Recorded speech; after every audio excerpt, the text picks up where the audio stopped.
All right, dude. So you're live. Yeah, make sure you kind of speak. This thing should pick up the sound. Yeah. Okay. Great. Yeah. About that, but yeah, it's a little loud in here, eh? Yeah, it's a little loud. This thing's good for that. Sure. So. Okay. Awesome. So anyway, well, maybe just introduce yourself, Coden, to everybody watching. So. Sure. Yeah. Hi guys. My name is Coden Nikbakht. I'm a fourth-year student at the University of Saskatchewan, and my major is international studies. Yeah. Awesome. All right. So Coden is running as the president. Oh yeah, right. I'll do it myself. Coden is running as a presidential nominee for the current USSU union, and we wanted to first kind of ask him some questions about his run and how his experience has been. So I guess the first thing, Coden, would be why did you want to run? What was your main motivation for it? And what's your experience kind of been thus far? Yeah, good question. No, I've been a student at the U of S for 4 years now. So I've had my own experience at the university, as well as I've heard the experience of other students at the university. And what I found is there was really a disconnect between our union and the students who actually pay into the union and attend the university. So I'm a strong believer that if you want change, then you should be the change you want to see. And so I stepped forward and I put my name out there as president. I'm well connected and a well-known guy, a well-liked guy. So I figured, you know what, this is the step I want to take, and I'm willing to serve the fellow students. And so I went for it. Nice, man. Yeah. And so as far as you asked about my experience too so far. Yeah. Yeah, so you know what? You really learn who your friends are in a situation like this. It's been up and down with anything in life. And so essentially in our university, we have a small inner circle, and that inner circle thinks that the entire college should run around them. And that's the frustration that many colleges and students are feeling on campus. And so for me to be an outsider and to step up and to really want to bring some positive change to campus, it's been tough because that inner circle has been attacking me. They've been attacking me with smear campaigns, with online bullying, mocking me, making fun of something as simple as my last name. Some may call it prejudicial or even racism. What did they made fun of your last name? Yeah, so my last name is Nikbakht, of course, and so going around online is different memes about my last name, and so I didn't expect this from our students, but the good news is that it's just a small minority, and the majority of our students are very positive people and people that I'm really looking forward to working with, and it's gonna be a great time and offering me support, so that's good. And through this experience, there wasn't only the negativity, there's positivity too. Like I said, you learn who your friends are, you learn who people are, and people have been rising up beside me to really support me in this journey. So that's been great. So that's awesome. I guess I'm just gonna make sure I move this a little bit closer. I think we're good for sound. So I just want to give all the benefit of the doubt. Right. Worst case, I'll have to edit the video later. Okay. But we're not worried about that. Okay. One thing I do want to ask you about is why do you think the union came after you? Like, why was well, not necessarily the union, but why was that inner circle you referred to? Excuse me, I shouldn't. Yeah. I don't want to name it. But why do you think that there was a cohort of people that were interested in not see you?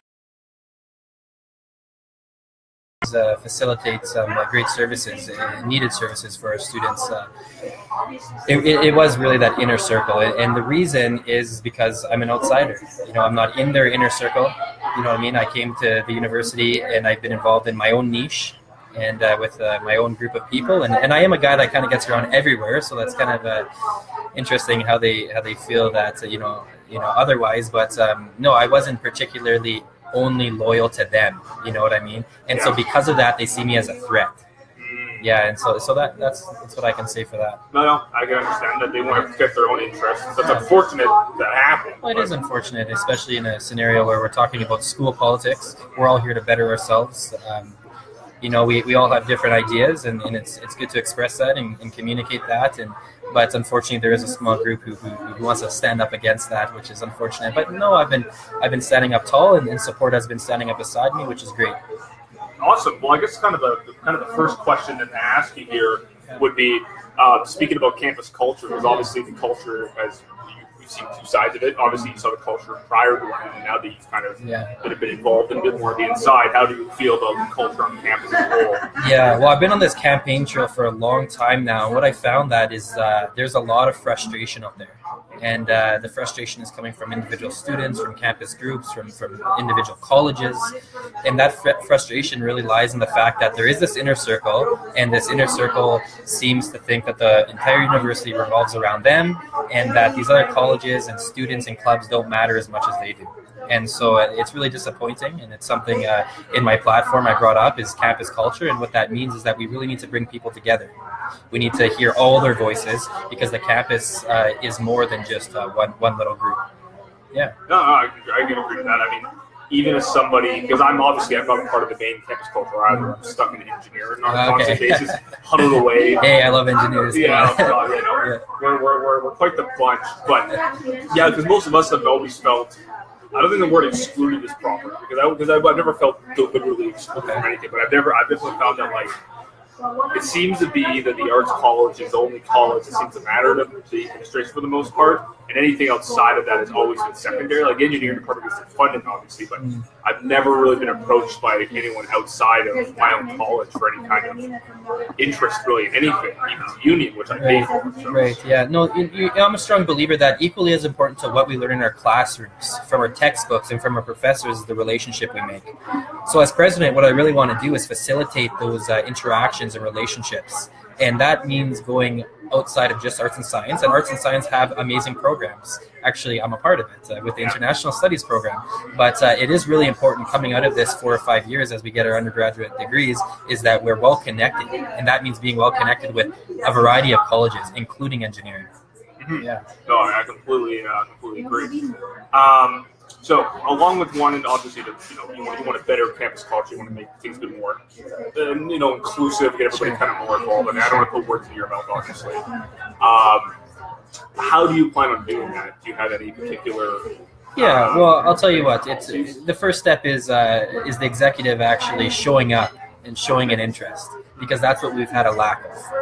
And when different colleges and groups put on events, the executive needs to be there. Because as far as I'm concerned, they're paying their wage, right? They're paying our wage, given that I get in. And so it's important that the students on campus are the focus of the executive. And so actually being involved and showing their face and listening to the concerns and celebrating the things worth celebrating with all students on campus is definitely the first step. Okay, no, that makes a lot of sense. Okay. Yeah. So I guess another big thing here, this is something I know you took some flack for from some of the other people on the campus. It was one of the things that you were kind of ripped for was your parking policy. Mm-hmm. So I'm kind of curious, why was that an issue you wanted to look at specifically? And I as a student, I understand why, but it's because you explain these things. And why do you think people came after you about that? Because it's funny, it's a fairly innocuous thing to fix. Yeah. You want parking is a problem for a lot of people. So why do you think that? Sure. Yeah. Well, parking is a big issue on campus, and that's another thing I learned throughout my 4 years here at the university. Parking is extremely expensive, and parking is limited too. So we need to open parking up, and so I did bring that up as one of my platform points.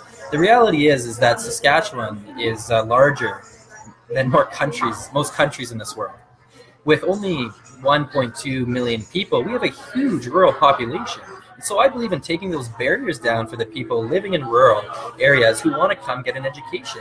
And quite frankly, they drive. They have to drive their vehicles. And it's the responsibility of the union to hear their concerns and to facilitate that. And so I did take it seriously when I heard these concerns and when I heard that the union hasn't been doing enough as far as parking goes. And so I did step up as president. And I said, hey, listen, I'll be your voice too. No, that makes a perfect amount of sense. Yeah. One thing I did want to ask, though, in that regard, is why it's obviously a problem that a lot of students are affected by. I mean, my girlfriend deals with that. She lives outside of town. Yeah. So she has to. None of the buses run to where she lives, not anywhere close. So she has to drive into town, park outside of the boundary because there's so much parking, and then walk about another almost 6 blocks every day just to get to school. Mm-hmm. So it obviously is an issue that I've felt pretty adamant about. Yeah. But why do you think people came after you for that? Well, in our mandate with the union is sustainability. But what I keep stressing is that although sustainability is important and in our mandate, it's not the only thing in our mandate. And other students exist and matter. Mm-hmm. And so, again, with the inner circle, they think that their issues are the only ones that matter, and that's wrong. And that's something, as president, I'm stepping up against. No, that's cool. It's good to represent students. Yeah. It's obviously something that I haven't felt represented by my union ever. In fact, I didn't even know. Sorry to hear that. I didn't even know we could vote Yeah. in our elections until I think my second year of university. I saw all these posters up, and I was like, what the fuck? What's this for? And then it ended up being that. So no, that's a big one. Do you have any? And obviously, this is an issue that you want to look at. Have you considered any alternatives? Everything from building a new law to maybe a ride-sharing service that the university could use. Or? You know what? I think people's frustration comes from the fact that they're not being recognized, that their issues aren't being recognized, and so I think the first step, because this very well may be a larger project, and it could be that we resolve it very simply too. And so I think the first step is to actually recognize that this issue exists, recognize that it's important, and then sit down on the table and negotiate and figure out how can we make this happen? How can we facilitate the needs of these students who drive? So that's the first step for me. And of course, when you're in the position of president, then a lot of things are gonna come up, and then you're gonna deal with them as they come up. But yeah, the first step is definitely recognizing it's important, and then being willing to do something about it. Okay. No, obviously, makes a lot of sense. Yeah. Another big one I was thinking about is you mentioned finance reform. Yeah. And I wanted to know more specifically about, like, what do you mean by that? Like, what do you want to do in that regard? Well, what I've said is that I want to be a leader among student leaders to really create a strong, unified team to lobby government when it comes to finances. The reality is I give a lot of respect for people who want to step up and say, hey, listen, I'm willing to put in the work for 4 years to better myself and better my community and society around me. And so what I really strongly feel is that our governments need to support us in that journey. And I believe in the equality of opportunity. And so what that means is when we have people seeing an opportunity and wanting to capitalize on it, we need to ensure that there's no barriers. And education is a really unique situation because our governments, I strongly believe, need to finance us. They need to help us financially so that going through this journey, if you will, people stay in it and they don't fall out and that they don't have other problems that arise due to the financial stress, right? So, I'm not necessarily saying lower tuition, but what I am saying is that we need to look at the fact that our students are struggling to buy 3 square meals a day. They're struggling to buy textbooks. They're struggling to keep up with the cost of tuition. So what can we do to help the experience of university for our students? Yeah, so that's what I'm putting forward when it comes to financial reform. Yeah. Well, you're definitely a good policy to have. Definitely, I want to say it's a populist policy, but I know there's one thing I consistently know among students that I personally dealt with is that none of them ever have any money or any time. And part of that has to do, obviously, with the full-time commitment of school. That is, essentially, it's a full-time job. But with Saskatchewan, Canada is a fairly expensive country to live in. We tax things a lot. Things are expensive. It's hard for students who aren't working full-time to really, like you said, afford basic meals. So that's a consistent issue we've had a long time. One thing I did want to look at and ask you about was, you mentioned retention. Obviously, there's lots of people drop out of university rather quickly. And it's not beneficial to them at all to go to university, spend all this time, needing some money, only to drop out maybe a year in. Right. And one of these things I know that we discussed about, this was something that I know the union, USSU, had dealt with, was in terms of the ISC, the Digital Students Council, I believe. Okay. Yeah, and one of the issues that they discussed is retention of First Nation students, and I wanted to know, is that an issue that you're interested to help look at? Because I know that USSU in the past, I don't want to say has ignored it, but they've made no firm commitment or action on it. And I know that with the current strained relationship, it could be a possible way of mending it. But I was just curious, that's very important. Like I said, I believe in the equality of opportunity. I believe strongly in education because the answers lie in education and having an education population, a population that's educated, rather. And so, I feel very strongly about that cause, and that we do need to encourage and support First Nation people and say, hey, listen, this is a place for you.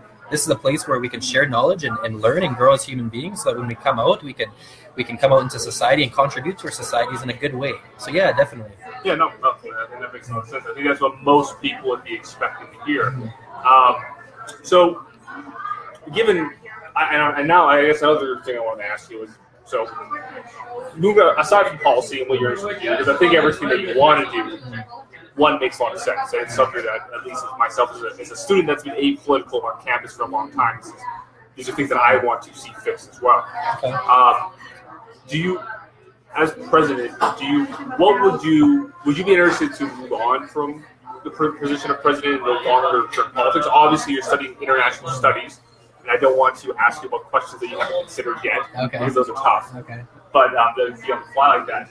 But would longer term interest in politics be something you want to do? Would you be interested to run as an MP or anything of that sort? Yeah, you know what? That's a fair question. You know what? I'm fascinated by public-private partnerships.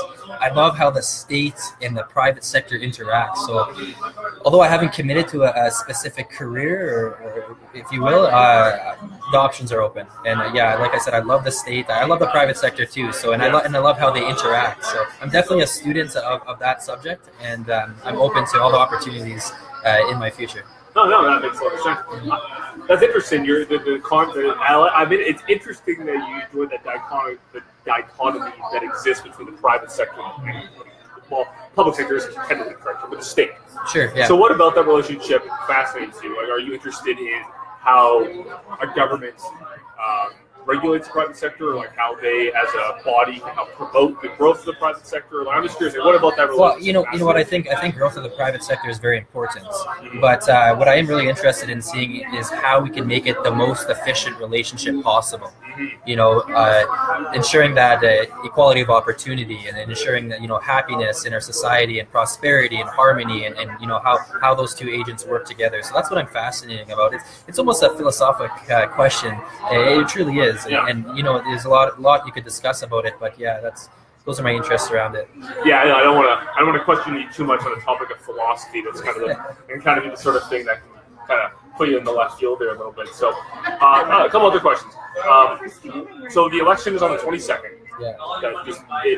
It starts tomorrow at 9 a.m. Tomorrow at 9, okay. And it goes at Thursday. It closes at 4 p.m. Mm-hmm. Yeah. All right. And I'm curious, you don't need to comment on this if you don't want to, honestly. Are people still attempting to instill a vote of no confidence on you? Well, you know what? I think there's a small group that wants to do that.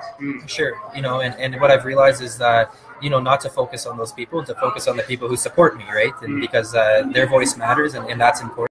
And, you know, quite frankly, that's how you win an election.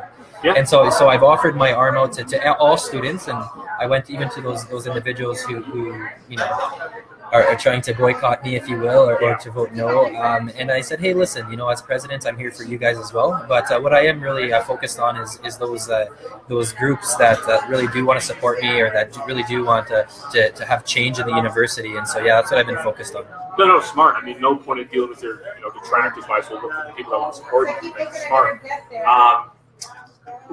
There was one more thing I was going to ask you. One of the people that wanted to vote you out, small minority. Oh yeah. So now that I think something, and this was something for me going to your rally that was kind of shocking. Okay. It was Borland's rally. The panel discussion, right? Yeah. It was funny actually how you mentioned this divisiveness among people. Even there, you could see it. It was literally a split group. Yeah, you could. Half people on one side, half people on the other side, and then a small collection of people kind of which were spread between them. And I want to add, do you think campuses are divided? Do you think that they are divided right now? Well, you know what I really believe is that I think the university is a place to express ideas, and I think that what we ought to do is to respect each other's positions on all kinds of subjects, and we ought to get into a dialogue and discourse and respect each other and grow. Because if you have political beliefs and you don't challenge them, and you don't respect the person on opposite ends of the spectrum, to an extent that they can offer you some academic conversation, then that's flawed, that's wrong. And so really what I want to do as a person and as president is really to bring people together and say, hey, listen, it's okay to be different.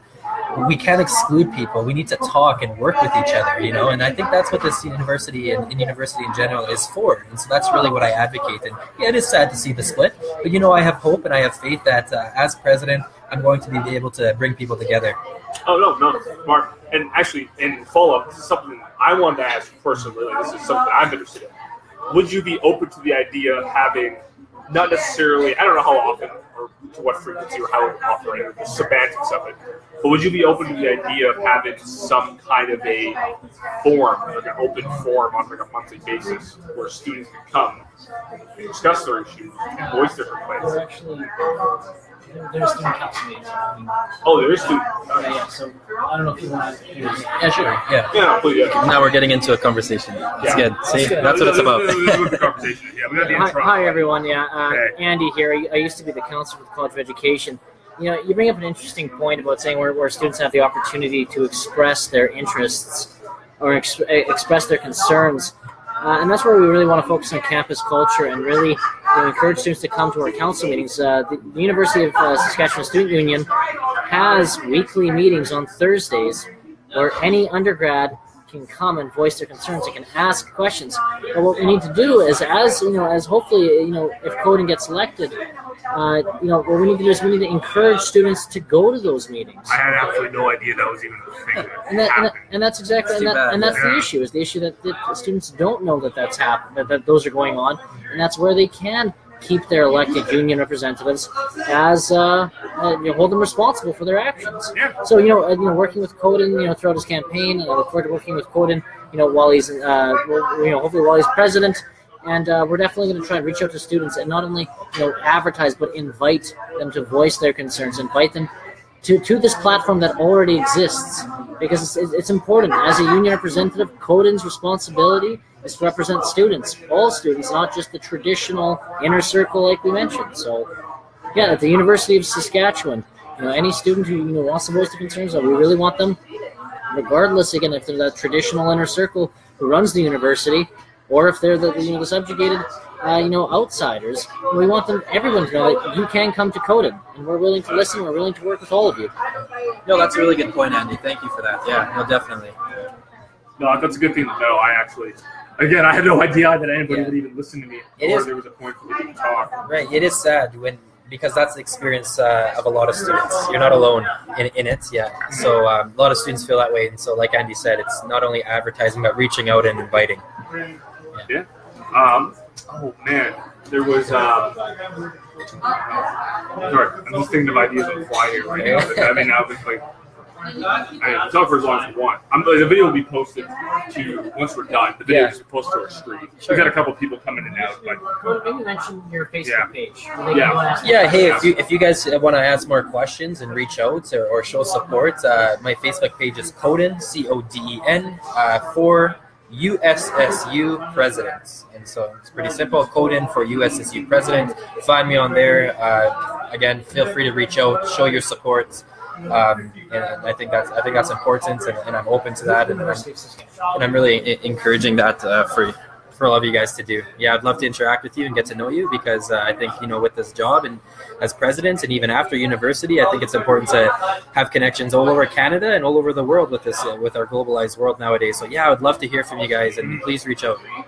Oh yeah, no, something that's interesting to think about is I wonder if there'd be any way to get students to engage more on campus. And we're off the book now. We're just talking, I guess. Pardon? I was going to say, well, we can get the broadcast going. Like people just.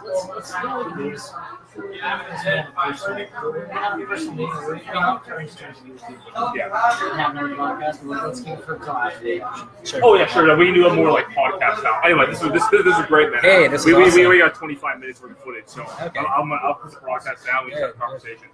We got a couple of likes. Well, thank you guys. Thanks for tuning in. Yeah. Take care, guys.